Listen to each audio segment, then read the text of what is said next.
Well, guys, it's that time of year again, Halloween, in which there have been a number of issues over the years when it comes to schools.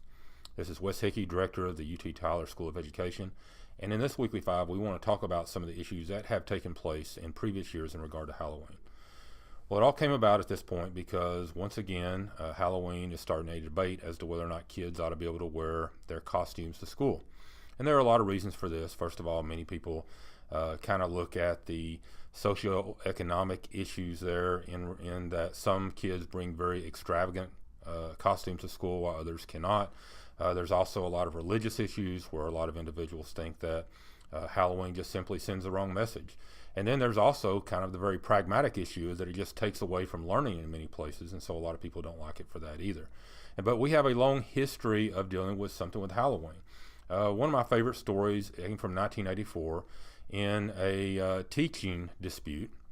And in this particular case, a teacher was non-renewed, probably for several reasons, but for one in particular came up, and that was the teacher refused to do a Halloween party.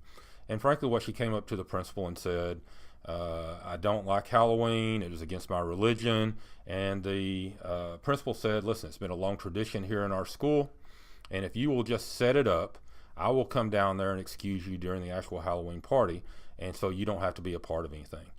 And ultimately, the teacher said, no, that is not acceptable to me. I'm not going to do it regardless of whatever's going on. And ultimately, this teacher was non-renewed.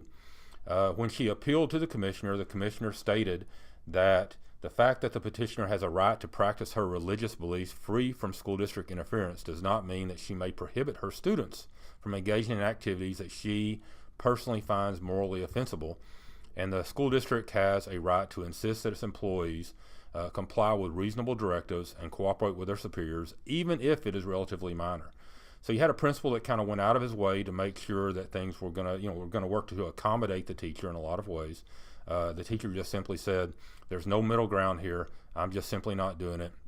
Ultimately, she was fired for it. Now, things go back and forth all the time when it comes to both personnel law and actual cultural norms. And when it comes to Halloween, this is a hot area in many school districts and within many families as to whether or not they want to participate or not. And certainly, even within individuals such as teachers, their personal beliefs oftentimes, get in the way with a lot of things there as well. And so Halloween, very interesting time of year. We'll see how things go this year. It should be, as always, find some interesting aspects to it as time goes on.